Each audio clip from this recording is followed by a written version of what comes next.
Hi, everybody. This is Marie from the Innovation Group, and welcome to another Emerging Leaders of Gaming webinar brought to you by the Innovation Group and SBC. I just wanted to give you a brief overview of the functionality of GoToWebinar before we get started. So you should be able to see the file that I'm sharing with you, the PowerPoint presentation, and this slide shows where your various windows are, including this PowerPoint presentation, which is available in the Handouts window and the control panel. You can choose to follow along with us to view the presentation or download it directly and go through it at your own speed. The next slide shows how to expand any of these separate windows to go to full screen. Just click on the double arrows in the bottom right corner of your selected window, or to escape full screen, click those arrows again or hit the escape button. You can also minimize and maximize your control panel by clicking the orange arrow at the top. And you'll notice that you're automatically muted throughout the webinar, but to ask questions, expand your control panel and look toward the bottom right in the questions section. Just type your question and hit send, and we'll address questions throughout the webinar. If you're on a mobile phone, your functionality will be slightly more limited, but you'll see your menu items at the bottom.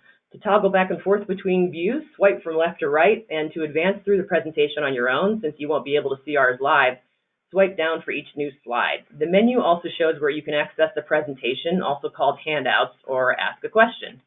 As for frequently asked questions, if you run into any technical issues during this webinar, call the GoToWebinar customer service team at the number that I've been displaying at the tops of all these slides. Also, we'll post a recording of this webinar on our Emerging Leaders page within a few days, so stay tuned for that. And now I give you SBC's Vice President of Growth and Strategy Americas, Sue Schneider, to kick things off. Sue? Great, thank you. Thanks, Marie. I really appreciate you walking everybody through that. So hopefully there won't be any glitches.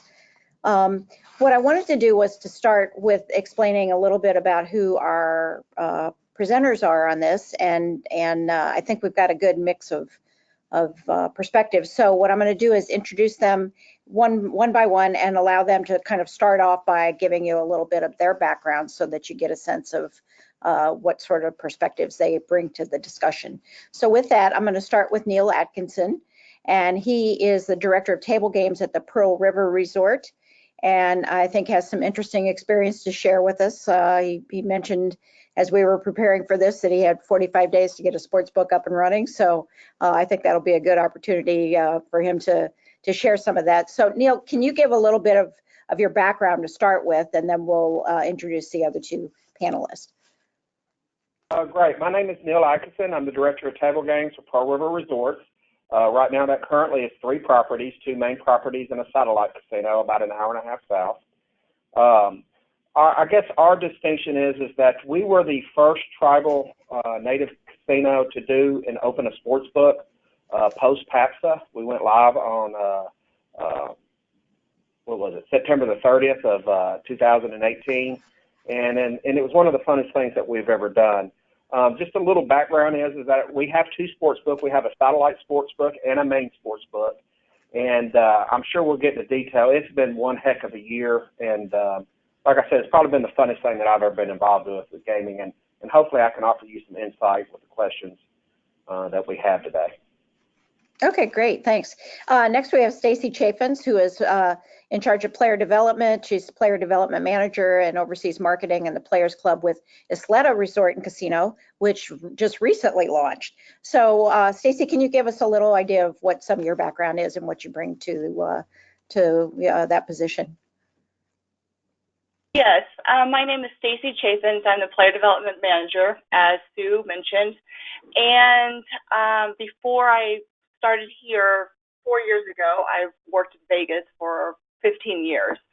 So this has been a fun learning experience, to say the least, for me and the whole property. And we've only been open for 4 months for the sports book, and it's been a blast so far, and just learning as we go. Okay, great, thanks. And then last, we have Seth Young, who is the Chief Innovation Officer with PointsBet. So you have a variety of experiences to bring to this discussion. Can you let us know? Thanks, Sue, and thanks for having me. And for those of you watching the webcam stream, you may think you recognize me from such iconic Hollywood films like Superbad or Wolf of Wall Street or War Dogs or 21 Jump Street, but I'm not Jonah Hill. My name's Seth Young. I'm the Chief Innovation Officer at PointsBet. We're one of the nation's leading sports betting brands. As a company, PointsBet has Australian roots as one of the market's top brands down there. And one thing I didn't know before joining the company was that U.S. Sports make up about 40%, 45% of all total handle on sports betting in that country. So the folks here bring a wealth of knowledge and expertise to the American sports betting market, from a market that has legitimate demand for sports betting. We're a public company traded on the ASX. We operate retail and mobile sports betting. We're live in New Jersey and Iowa and have market access partnerships in a total of 10 states, reaching 81 million people. I'm in the unique position that I've guided an RFP process for a large tribe, the Mashantucket Pequot tribe, on behalf of Foxwoods Resort Casino. And I've also responded to many formal RFPs, both commercial and in Indian country, on behalf of PointsBet. So I've seen both sides of the table. The irony is not lost that now I pitch. A little bit about me. I've been in iGaming for about 15 years now in the United States. I'm originally from New York, and now I'm located in Denver in the PointsBet office. Great, thank you. And again, just my own background, I've been involved with the gaming industry since '95.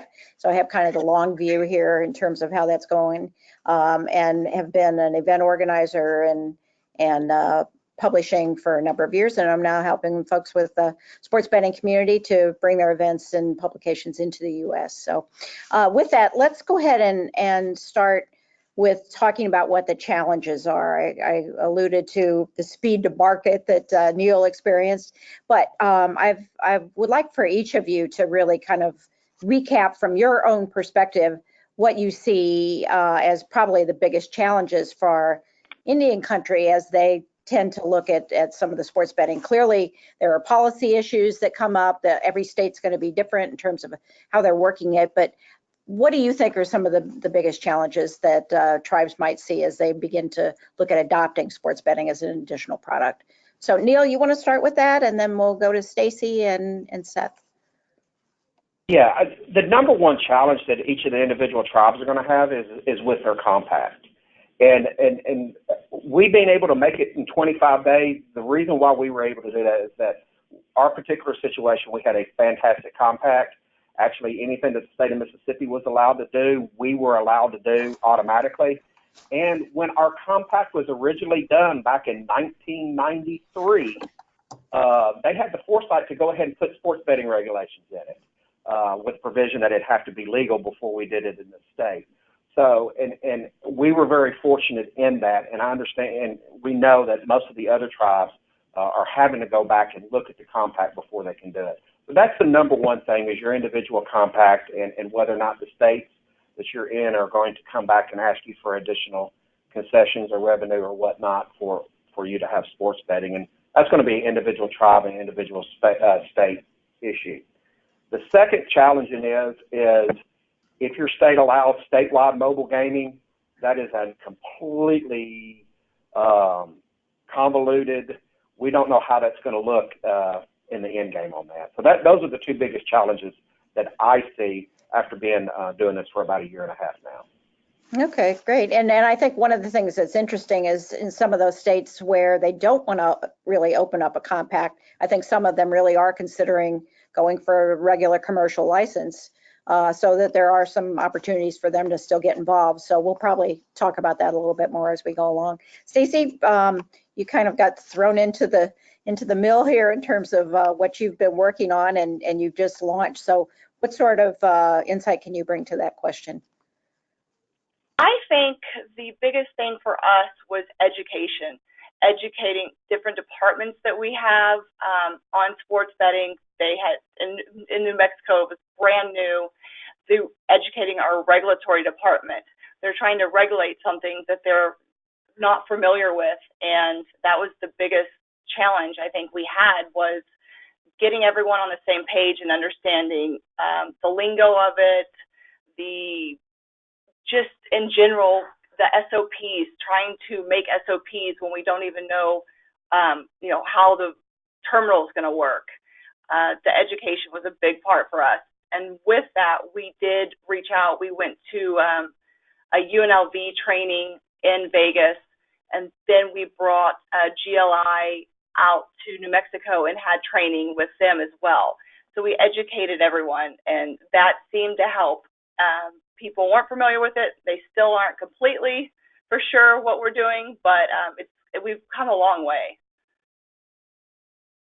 Do you, just to stick with that for a minute, do you feel like you have to change, educate the players also, or is it more on the regulatory and operational and supplier side? Definitely the players as well. It's been a lot of how to bet. You know, I want to do this, but how do I make a bet? It's been a lot of education for the players, and also knowing what limits are. It's just everything in general, not knowing what they can bet on even. We are taking local college action, so that's helped us get some people interested that way, and also just in general training everyone, including the players. We have a how-to book that kind of guides people on how to make bets, so they can look through it and not feel stupid asking questions, because we do get a lot of questions. Okay, good. Yeah, I think that's an important thing for people to keep in mind. Seth, from your background, what do you see as some of the biggest challenges? Yeah, and I think Neil and Stacey have correctly pinpointed that complexity in law and education are two major challenges.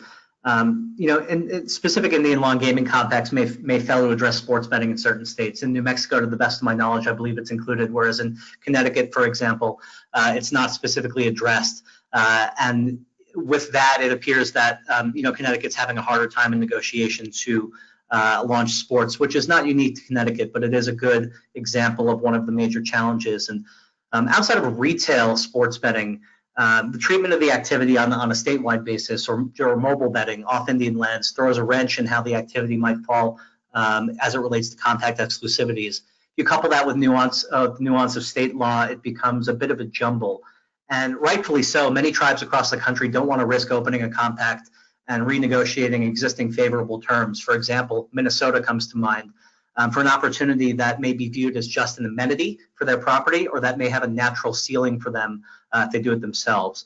And by natural ceiling, I mean when you're talking about the economies of scale that are important for marketing efficiency and operation, a single property in a state ring-fenced environment can't necessarily enjoy the same efficiencies and scale as an operator pursuing a national approach like a points bet.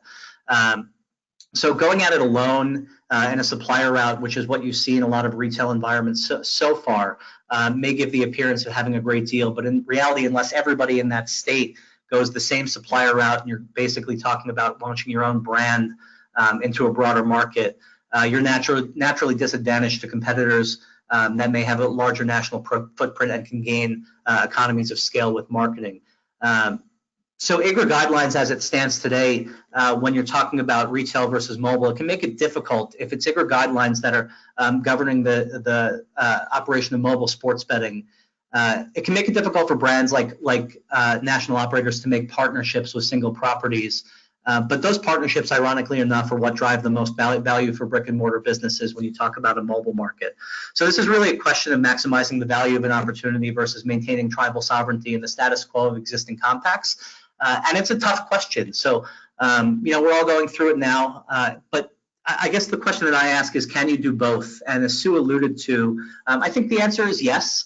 If you look at Michigan, which is just nearly on the finish line, they have a mixture of commercial and tribal casinos, and they've appeared to create a structure that's well balanced, allowing for partnerships to be struck under IGRA guidelines on the retail side for tribal retail operations, while still allowing tribes and commercial casinos to participate in the broader mobile market and basically start on the same level playing field as everybody else.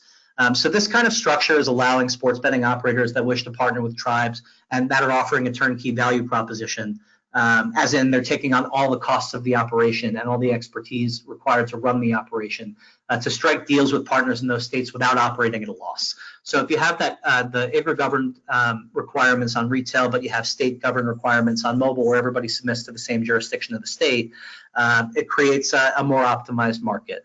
And I think one thing we're going to touch on later is the difficulty of attracting talent to your properties in this new market, where realistically the people that have experience in the space are either from offshore can't get licensed because they've worked in the black market or have been in Nevada for so long. So yeah, that's many challenges. I'd say for our part, as with my PointsBet hat on, we understand that doing business in Indian country is quite different than dealing with large multi-jurisdictional casinos. One is very different than the other, where you have literally money going back to communities, putting food on the table, roofs over heads, and it's lifeblood, infrastructure services, education. So finding the right partner in Indian country is also important, and it's a very big choice when we're talking about something that can change the DNA of your property. Okay. Several of you brought up about mobile, and we actually already had a question from the audience about that. So do any of you have anything to add in terms of if you're looking down the road 5 years or something, do you think that it will be any different, or do you think that the kind of situation that exists now related to tribal gaming and mobile or internet will continue on the track it is now? Neil, you want to bounce in on that, because you are restricted with that at this point, right? Right. Yeah. Well, we do have an on-premise mobile app in the state of Mississippi, and the interesting part of that is that it has to be on property. It's geofenced. Well, the state casinos are allowed to do it also, but none of them have done it because the state regulations excluded parking lots and parking garages, and we struck that from our regulations when we went to our tribal council and got them approved. Problem is the infrastructure of the casinos, especially on the coast, a lot of the parking garages are under the casinos or under the hotels.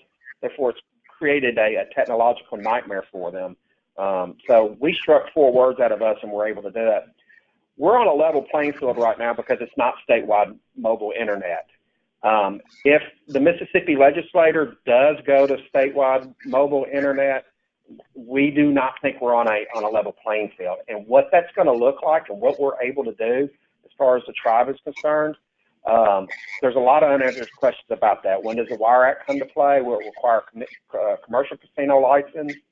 And then also we're going to have to avoid or it may be appropriate, but you're going to have to look at is your mobile internet deal with the provider, if you're going to have to give up X amount of revenue, it may cross over into management contract territory, which may not always be a bad thing. It may be the right thing to do for that, but it's certainly a consideration that we're going to have to look at. I think in 5 years, everything's going to be completely different. This is one of the fastest growing technology. I've told people sports betting currently, it's all about the technology because it's so technology driven. The retail counters are kind of antiquated, and we have noticed our customer base is gravitating towards the kiosk and the mobile. And that's been real interesting. It's something that you maybe not want to prejudge as you're going into it. Mm-hmm. I can add to that a little bit. I think, from my perspective, in 5 years, you're going to see mobile be proliferating throughout the country more than it is. If you look no further than New Jersey, which is really an ideal market structure of blended full mobile with remote registration and retail operation, it's created the most efficient market in the country. And since June 2018 last year, total sports betting revenues in New Jersey have totaled just over $330 million. If you juxtapose that with the revenue from the same period in states like Delaware, Mississippi, Rhode Island, and West Virginia combined, which have a like-for-like adult population, but markedly different market structures, you're talking about $108 million in revenue, which is 3 times less than the opportunity of a blended opportunity. In New Jersey also, 85% and growing of all handle related to sports betting is occurring on digital channels, as opposed to 15% of retail. And 15% of the retail is being driven through, the vast majority of that retail share is being driven through one property, the Meadowlands, showing that retail is a function of location. So if you're a tribe in a rural area and you're relying on your existing clientele to boost the retail opportunity, it may not be maximizing the opportunity, whereas looking at partnering with the right mobile partner can help you expand out of your addressable fight zone and over-index your fair share of a mobile market. And Stacy, what's the situation as it relates to mobile in New Mexico? Currently, we are not doing mobile, and in the near future, we don't see mobile at all in New Mexico.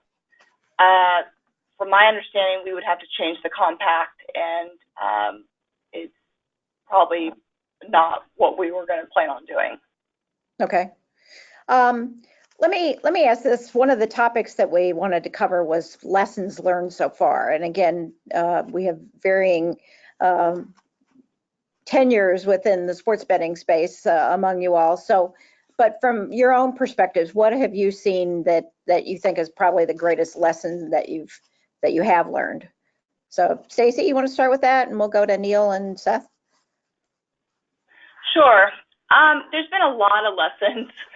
I think the best thing that's helped us is our service provider. We do have a service provider, and instead of making a decision just off of what we know, I've consulted with them and kind of come up with the best solution for each situation. We do have 5 terminals and 4 kiosks, and like Seth was saying, the kiosks have definitely been in use more than I would have assumed they were. I would have thought more coming to the terminal just because they weren't for sure what they were doing. But our kiosks, give our terminals a run for their money. So lessons learned every day. I learned a new lesson. It's mostly, I guess, the guest service aspect of it and the customer service, kind of working with the players and letting them understand you're new with it too, and you'll go and find an answer, and just instead of saying no, we can't do it, well, let's see how we can change things and do things. So I guess that would be the biggest one, is just kind of learning from every day what to do next. Okay, great. Neil? Yeah, well, one thing I do want to clarify is that if you're in a state or a jurisdiction where statewide mobile is allowed versus retail only or on-premise mobile, those are 2 completely different things there. So again, I'm going to talk to you from a retail perspective or on-property mobile perspective. A lot of what I say will not hold true if you're statewide mobile. But just an example, we opened up 2 sports books. We opened up with 5 ticket windows and a total of 4 kiosks between the 2 properties. Just to let you know, we're up to 8 windows and we're up to 21 kiosks now, and we still do not have enough. So, and it seems there is a segment of the population, especially the younger demographic. The thing that I learned is invest in your kiosk and on-premise mobile technology if you're allowed to do it, because your player, the demographic player that is playing sportsbook, it seems that's what they prefer to use. So that's one of the biggest lessons that we learned in launching the sportsbook in after 1 year. Seth? So many lessons. I think that legislators across the country are looking at the market through the lens of their state, and that's great. But there are a lot of cooks in the kitchen here. All the stakeholders on the land-based side, both commercial and tribal, operators like us, suppliers, the leagues, and everybody wants something. So I think one of the biggest lessons is taking a look at some of the market structures that exist today, whether you have lottery-controlled operations or retail-only operations, or a Nevada mobile model where you can run mobile, but you have to sign up in person in the casino first, versus full mobile. So there are different kinds of market structures to consider. I think there are lessons that can be gleaned from all of them. Most notably, the lesson is that a blended full mobile and retail market helps maximize the potential of the market. But I think most interestingly, from our perspective, I think people are starting to realize that in order to make money, you have to take bets, and in order to take bets, you have to have an audience. And just cross-selling from an existing casino database doesn't necessarily mean you have a recipe for success, because sports betting is engaging a completely different customer than has traditionally been in most properties across the country outside of Nevada. Let's talk a little bit about myth busting. The whole idea that this is cannibalizing existing revenue, sources in your casinos. I mean, what have you guys found, that those of you that are operators, what have you found so far with that? Since I have a year and a half under our belt and a year and a half worth of data, what I can tell you in our case, in our region in the South, and I would gather to think this will be true just about everywhere, there is absolutely zero cannibalization. This is an entirely different market segment. It is an entirely new customer that was not coming into our properties before, and it is that coveted, mysterious 21 to 34, 21 to 35 age demographic that no casino has been successful at marketing to. on a wide scale. Well, I'll tell you what, sports betting does. And that's what we found. We're not cannibalizing slot customers, table customers. There may be a minor cannibalization on the poker players, but I mean, that's not a huge revenue stream for most casinos. But other than that, it's a new segment, and it's completely new business for your casino. Stacey, have you found that to be the case? Yes, the same for us as well. We haven't been stealing from any other entities. If anything, we've just added to the food and beverage revenue. Like Neil was saying, we have so many new players with this, people that we didn't have before. We require every person that makes a bet with us to have a Players Club card. So we can see how many new players we've gotten just from the sports book.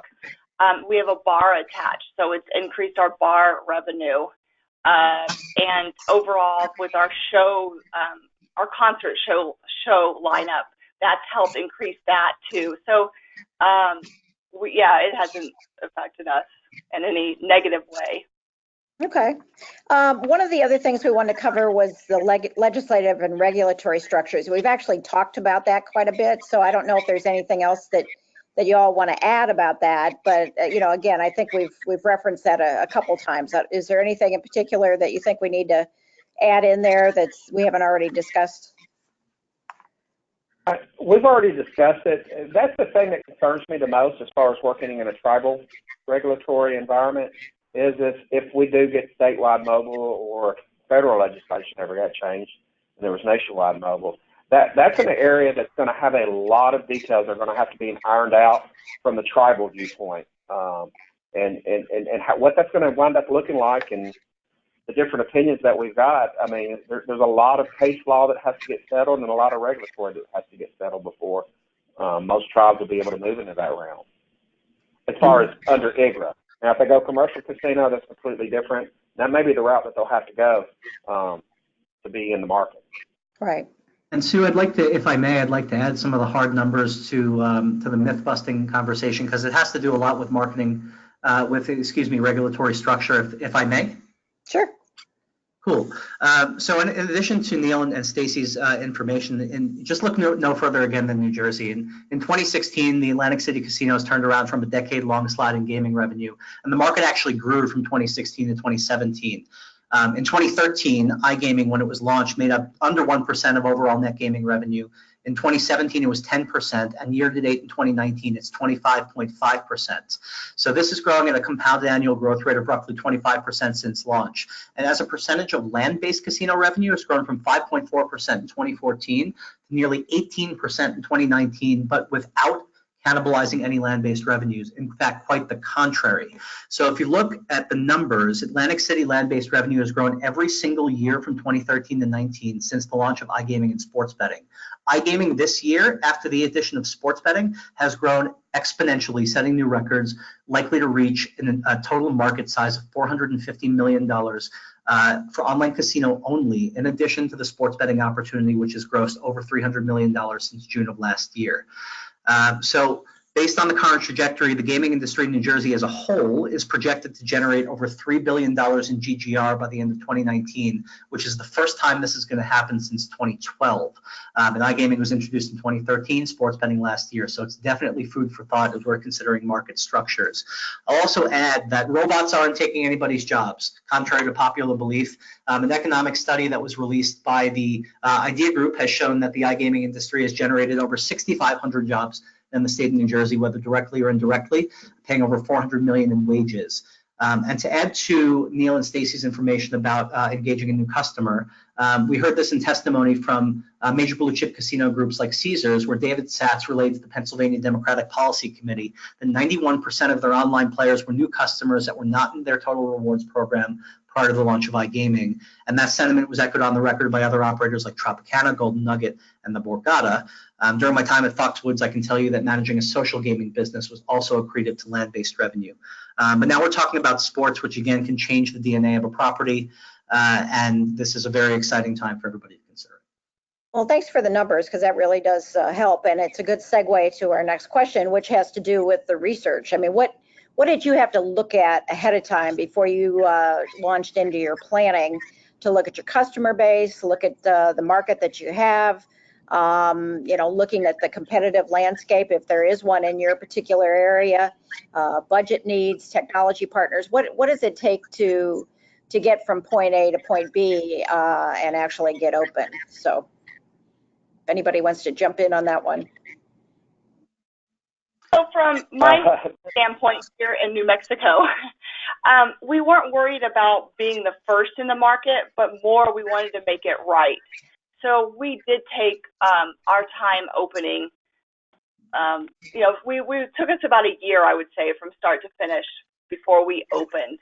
And the training sessions helped, like I said before, from outside. And then once we came back to property and just kind of took our time with everything, our regulatory department, made sure that we had our SOPs done. And yes, we were going to evaluate those after the 90 days to see exactly what we need to change. But that was the biggest undertaking for us, was the operating procedures, the hiring to, but have people want to be a sports book writer when they didn't have a clue to what the position was. So we definitely took our time. Our sports book is under Players Club, so we trained all the sports book writers in Players Club, so they know how to make a Players Club card to answer all the questions about any promotions we have. So we definitely did the training to get us started. We just took our time.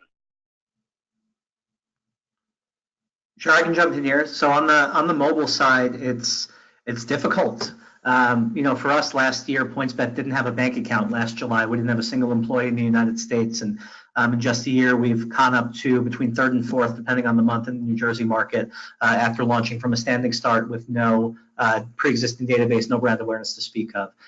We're very lucky in that we own all of our own technology from front to back, and we're not beholden to a number of different platform suppliers.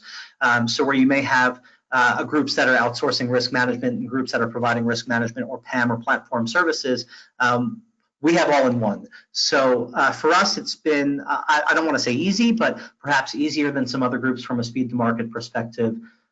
We've also taken on turnkey operations with our partners, and that can mean just mobile in certain states, and that can mean retail in others. And that requires constructing sports books, which are working with architects, working with our partners at properties, working with hardware suppliers on the retail side, AV suppliers, everything, to make sure that everything is done correctly.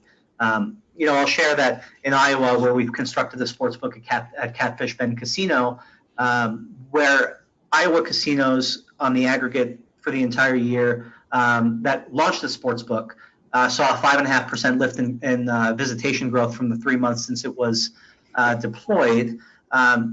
I'd say the importance of launching a great sports book, or a very nice sports book that fits the property, is important, because we saw a 23% lift in visitation year over year as opposed to the competitors in the same market. So it's hard. There's a lot of regulatory nuance. There's a lot of tech stuff that you may not think of, but that's why you partner with somebody who can bring you expertise, whether it's a supplier or a turnkey operator.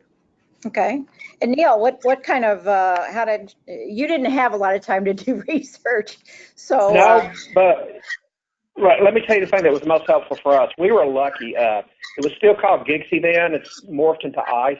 2 weeks after PASPA Gigsy was in Miami.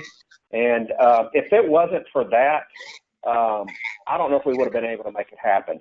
Here's the research that you need to take. You got to learn as much as you possibly can. And here's the thing. There are now a lot of resources out there. You definitely, if you're in the Indian country, you've got to go to the NIGCs. You got to go to the ICE. You got to go to the Betting Sports America USA. Go to every conference that you can do. We were lucky and got a master class 2 weeks after PASPA. And it's like I said, if it was not for that, that was it was a 3-day program compressed into 1 day. Hopefully you're not under those time constraints, but attend as many of those as you can because it will be worth it. And also call the tribes that have already done it and find out some best practices and some additional lessons learned, maybe on a more candid basis on certain things. But you've got to participate into the industry to know what the industry is doing. And just keeping up with the technology once you're operating is going to be a challenge for us also. Okay, and I do want to give a plug to UNLV, as Stacy mentioned. I know of a number of people that have attended theirs programs for sports betting, and everyone's come out, saying that they know about it, so that's good. Let's move on to a couple things that I kind of want to group up into one discussion, if I could. We have looking at the various options. Are there, turnkey partnerships, supplier partnerships? What's the RFP process for that? And looking at designing, how do you integrate this into your space? So I actually would like to kind of group all those into one free-flowing discussion, if we could. So, and Seth, maybe I can start with you just in terms of what those options are, and then we can get into a little bit more detail with Neil and Stacy as to how they went through that process of determining what was the best approach. Sure, and to boil it down very simply, there are two approaches you can take. You can fully outsource it, or you can take on a supplier and do a lot of things yourself. And on the retail side, under IGRO guidelines, you may have to do that, but you can also work collaboratively with an operator to do that too. So those things are not necessarily mutually exclusive. So I guess while your property may look at sports betting as an amenity within the context of a larger gaming business, there are operators out there like us that are working on creating a national footprint or have a national footprint that allow us to operate at scale. And simply put, that just allows you to over-index on your fair share of your local market. So as I said before, you can't make money in sports betting without taking bets, and you can't take bets if you don't have an audience. If you go it alone, you're going into a capital-intensive business, and really, it's war out there from a marketing perspective. It's hard to engage customers. It's expensive to acquire them. And if you don't have the war chest to go up against brands that may be in your market, to the extent that the market is structured from a legislative perspective that allows brands that are in other states and operating on a national scale, you may find yourself at a massive disadvantage right out of the gate. So a value proposition for a more rural tribe, for example, is strong with a turnkey operator. I'll give you an example. In New Jersey, the Meadowlands and resorts, which are not necessarily properties you think of when you think of New Jersey casino gambling resorts, I take that back, but it's a smaller property. They make up 45% and 36% of the online sports betting market, respectively, for a total of 81% of the total market. We're on the Meadowlands license, and the large casinos that you'd think might over-index in this space, like the Borgata or even the Hard Rock, they make up 2.5% and less than 1% of the market, respectively, as of the latest market results. And by way of another example, you can look at the Golden Nugget, who have done a great job of over-indexing on their fair share by making partnerships under their sub-licenses. So in New Jersey, you have a structure where each market can have 5 casino sub-licenses for online and 3 casino sub-licenses for sports betting. A smaller operator in the grand scheme of things, Golden Nugget, has a 7.5% land-based casino share. They own 36% of the total online casino market, and it's not all their brand. It's their partner brands too. And recently, their online casino revenue surpassed its land-based revenue. So in short, a strong operation with the right partners can be a major boon to smaller properties and put them on the same level playing field. And that's with brands offering a turnkey value proposition that make it very easy for you to enter the market and sit back and effectively let experts work. On the other side, you have technology suppliers that are turnkey, but not necessarily turnkey. So they could be turnkey on the retail side, but on the mobile side, it is a completely different story. So these are groups that will stand behind you while you operate your brand, not a partner's brand. And that's fantastic. And if it makes sense for you, that's a great choice for you to do. But that leaves you as an operator in a property with the responsibilities of staffing, marketing, retention, branding, all the capital intensive stuff that somebody else can take on. And when you're pitched, and I've seen this before, I saw this when I took in RFP results, a supplier may pitch you a 25% revenue share, and these are arbitrary numbers, and an operator may pitch you a 5% revenue share on all revenues. In many cases, that 5% will be greater than the 25%, and that goes back to that education question that we talked about earlier. So perhaps gratuitous, but this is where I would say PointsBet as a company is focused solely on the U.S. market. We don't have any headwinds as a business, and our partners receive the full focus from a company whose mandate is for growth in the United States. So I would say, I guess, in leaving it, make sure you're asking the right questions. Make sure your partner is listening to what you want. Otherwise, you don't have a partner. Stacy, you want to talk a little bit about how you went through the process? Again, how did you determine what you wanted your sports book to be in terms of integration into the casino? How did you go about determining, what your options were in terms of whether you went turnkey or whatever? And then the actual search, did you do an RFP process, request for proposal, or how did you handle it? And then Neil, I'll be asking you the same. Yes, we did do an RFP process. We had a criteria that we planned on what our thoughts were and what we wanted in a service provider. We had 3 different options. We listened to everyone's pitch, and then we kind of thought what was best for us. We are a smaller property. When I say smaller property, we're not a small property in Indian gaming, but as far as going with a larger provider that we knew we weren't going to get as much guidance or being able to call 25 times a day to get answers right away. So we went with a smaller company that gave us, they're always available, and they've helped us from start to where we are now. And to us, that was one of our main things, is we wanted to have contact with our service provider as much as possible for when situations came up that we didn't know how to handle. So we definitely took our time, and it was a RFP process, and we picked for what we thought was the best one for us. Okay, Neil, what was your experience with that? So, well, first of all, there's a couple of different models out there, whether you go fully four-wall, where you rent out, you just basically lease space to operator, to where probably a model that we picked where we do a lot of it ourselves. But first of all, I'm not endorsing any model, because each individual property, each individual tribe, or each individual jurisdiction is going to have a set of circumstances which may lead one model is better for them than the other. So I'm not endorsing it. The only thing that I would like to say is that if you do have the opportunity to go what I'm going to call myself an independent sports book, where we have a data provider and a platform provider, if you can do that, that's one thing that I advocate, especially in Indian country, if mobile is not involved. I guess the biggest thing is the RFP process is critical. If you do not know what to ask for in an RFP process, maybe getting a consultant, choosing one on your own from that's out there, or having one referred to you, I would definitely do that. And part of the reason why the model that we picked, when I first went into this and was looking at, hey, I've got X amount of days to get a sports book open, I said, well, I don't have a choice. I'm going to have to go to one of the big names, one of the known names, and have them come in there and run this for us.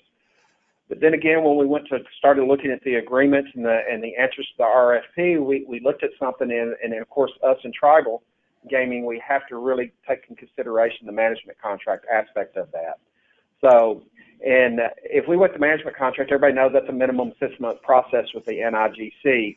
Well, guess what? We didn't have 6 months. We had about 35, 45 days at one point, 25 days from the time we signed the dotted line. But we had to go the more independent route, where we purchased our data provider and a platform provider, kind of bundled that in together, and then we hired talent to be on property to do that.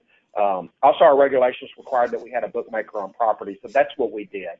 So our model may not be exactly the same. Even for a bigger casino, it may not be appropriate. It may, more of a managed route may be more appropriate, depending on what the situation is. And you've got to know where you're at, where your starting point is. And that's kind of the frustrating thing for a lot of tribes, is because they don't know what the regulations are going to look like, because it's still in the state legislatures. It's still open up to compacts. So I don't know if I answered anybody's question there, but there's a lot of things that you do have to look at, and there's a lot of specifics that you do have to look at on your situation. Well, you offered another good segue, because you talked about attracting talent, and that is one of the things that we wanted to talk about here. I've noticed that in checking with a number of the tribes' casino staff, that the table games folks are the ones that tend to have it under their purview. So how do you go about looking for somebody that is going to maybe come in that does have experience running a sports book? Is it something where you see, having a consultant for a period of time if you're going to try to run a lot of it yourself? What kind of support do you expect from a possible partner? And is location a challenge for some of the tribes that may be in a less populated area? So how do you see that coming out? Neil, you want to start with some of the ideas in terms of talent? Yeah. The thing I got lucky. Well, the talent pool had not been totally picked over, year and a half, almost 2 years ago. So we were probably in a little bit better position than people trying to find talent right now. The salesperson for the platform that we eventually went with gave me some excellent advice. This person actually had run a book in Vegas, and I'm not giving the names. I'm not trying to endorse anybody or anything like that. But the advice that they gave me is Neil, do not pick somebody from one of the big casino properties that are under a big umbrella and have centralized trading. Don't pick your supervisory staff from there. Go to one of the independently operated books or one of the small level books that made their own level decisions for that. Now, that's for our model, which we do a lot of control under our sports book. We manage our lines. We manage our risk profiles. We do a lot of that ourselves. So I had to have that talent to be able to run the book in the manner that we're running it. If that's not an option for you, then you're probably going to have to look at a more of a managed trading type, managed risk management type system out there for you. And that will make that talent not as critical. But one thing that my sportsbook director that I have is he told me is that the trading aspect of it and the risk management is teachable.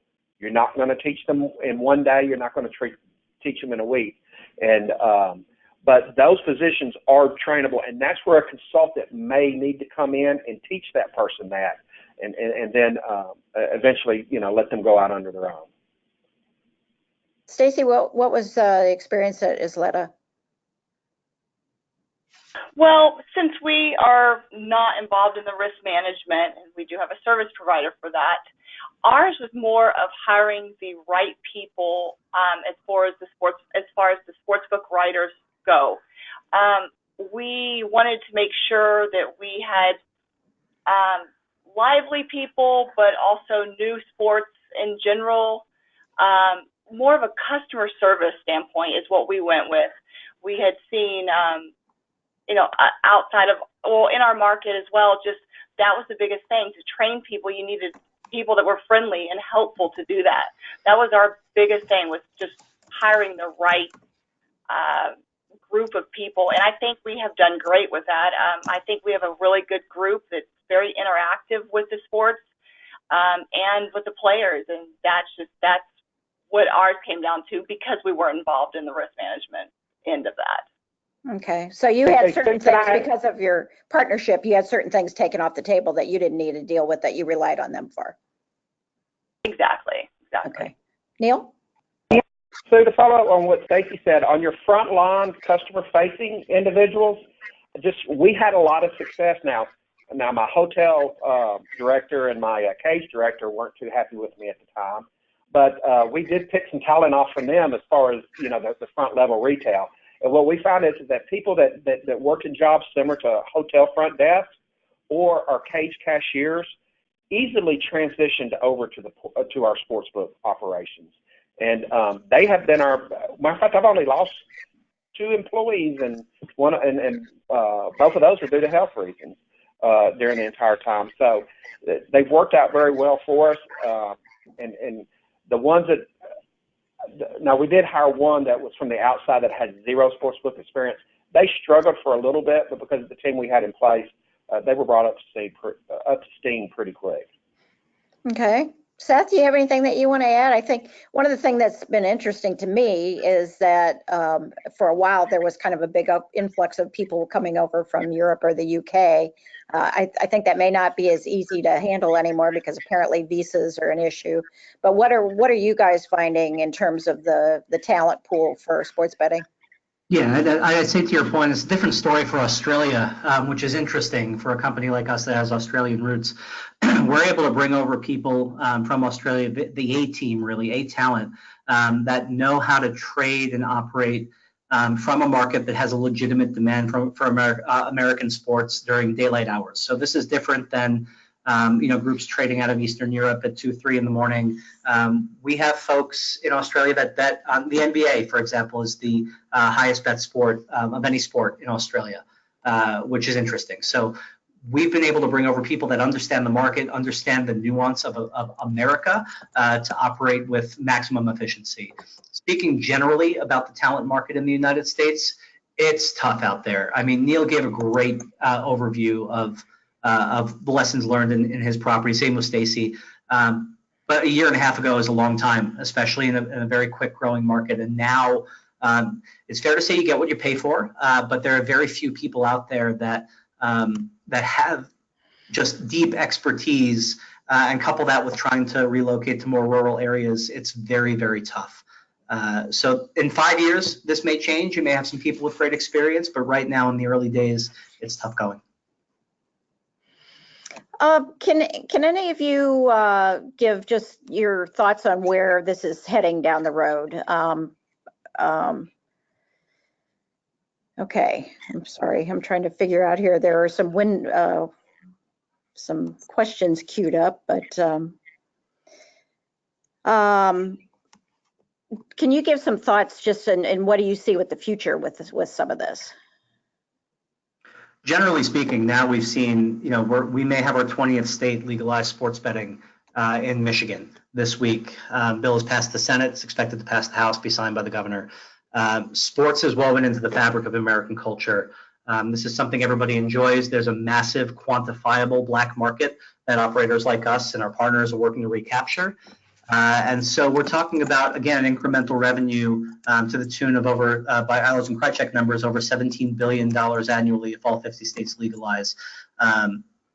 So I think it's fair to say that people are treating the opportunity for what it is. It's an opportunity.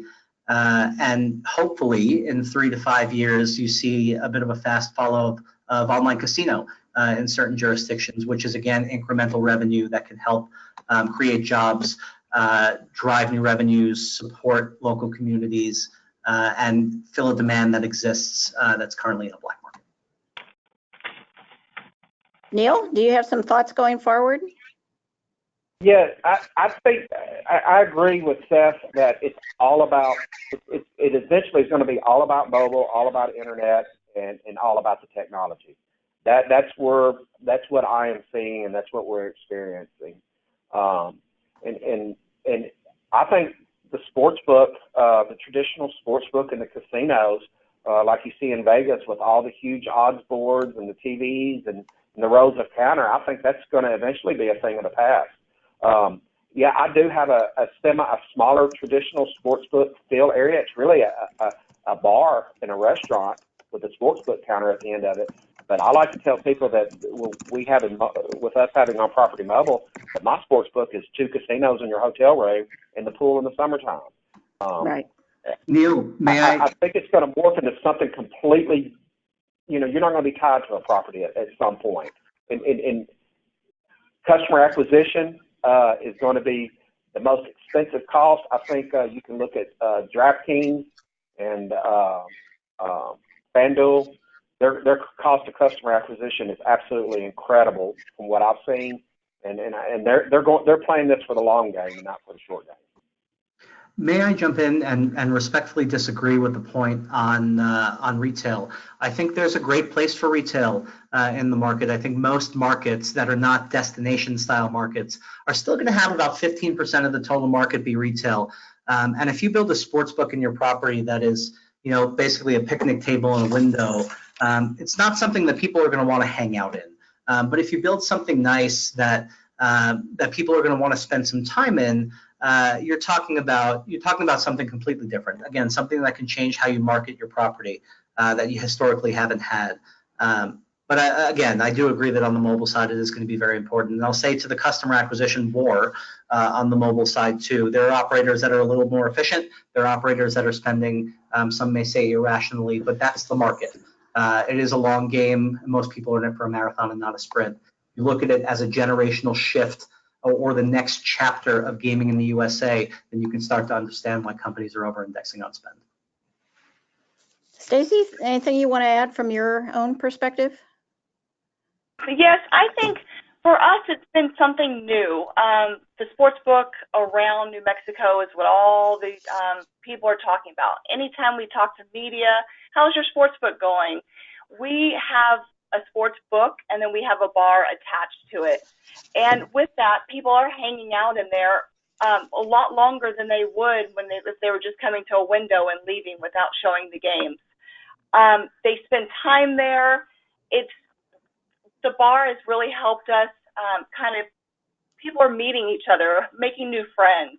It's a group, like you said, that might not have come to Isleta before, and now they're here every day.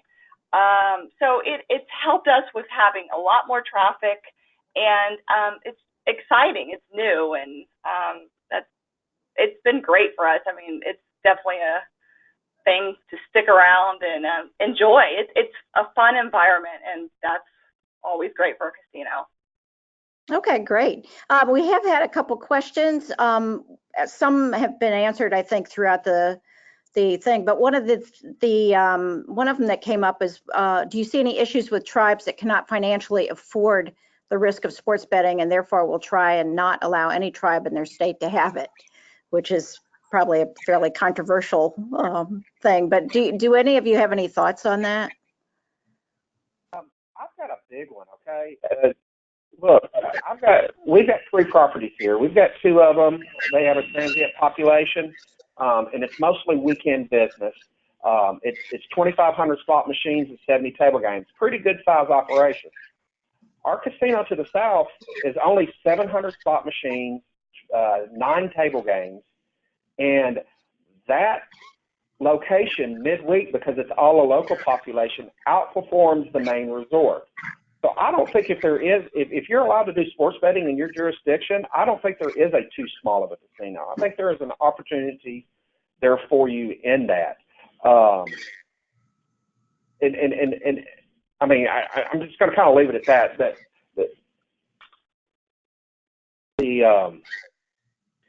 Rephrase that question because I had a kind of an important point. So do you see any issues with tribes that cannot financially afford the risk of sports betting and therefore will try and not allow any tribe in their state to have it?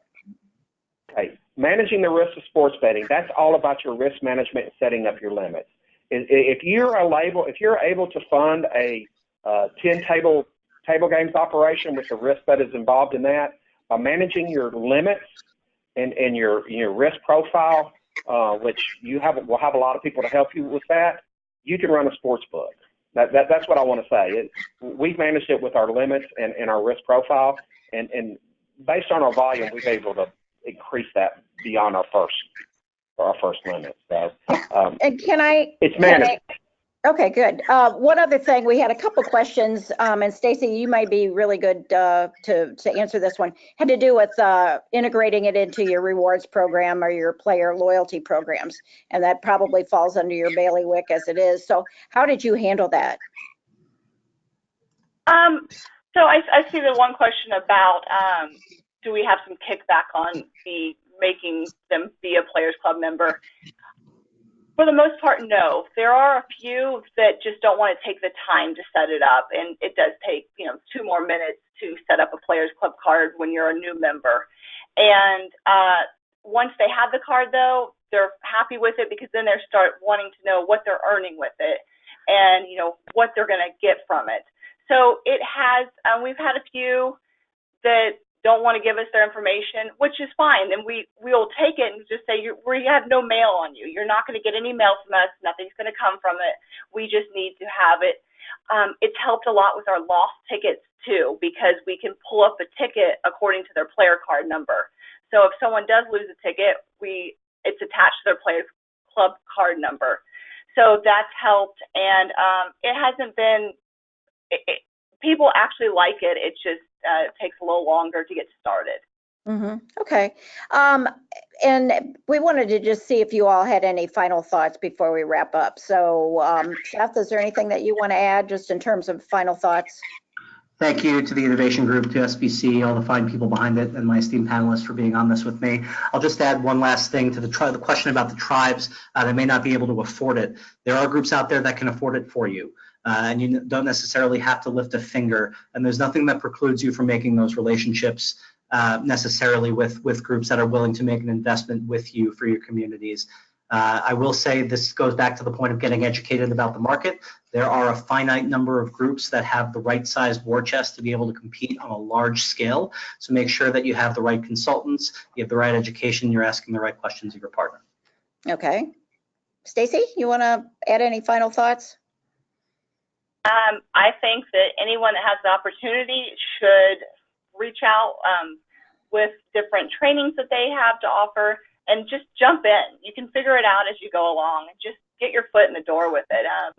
There's no negativity to it as far as us. It's only been a nice reward for us so far. So Okay, give it a great. try.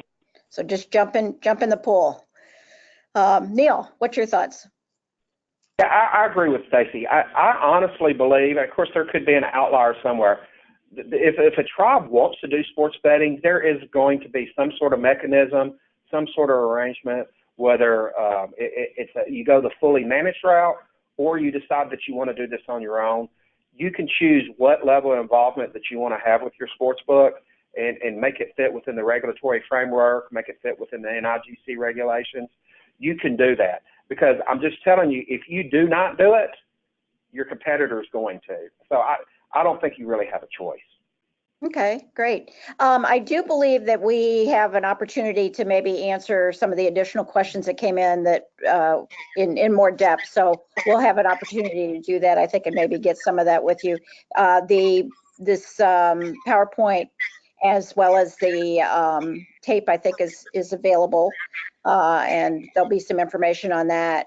I do want to add, because with sports betting community, we do have an event that will be next April again. We did our first one in this past April, and we had about 1,500 in attendance, which was a really good start for a launch.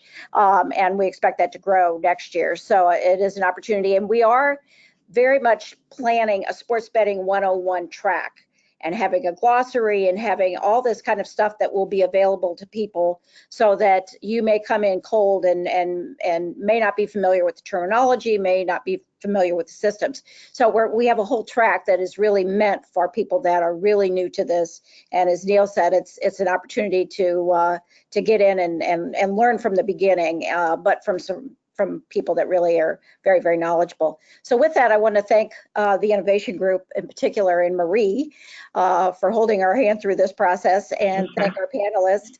And we've really enjoyed it and hope to do some additional webinars on this topic. So thank you all. Yeah, I would love to thank our panelists as well. You guys have been phenomenal. And to the attendees that sent in questions, I know we didn't field quite all of them, but I will have video of this webinar as well as this PowerPoint up on our Emerging Leaders page by end of business Friday. And that will have contact information for all the panelists. So I'll make sure to send them your questions, and you'll have a way to contact them directly with those if you need to. So we invite you to take our survey and visit our websites afterwards if you would like to. Let me pull up the slide that shows what they are. You can join our mailing lists, follow us on social media, and just thanks for joining, everybody. We'll see you next time. Great, thank you. Thank you. Thank you.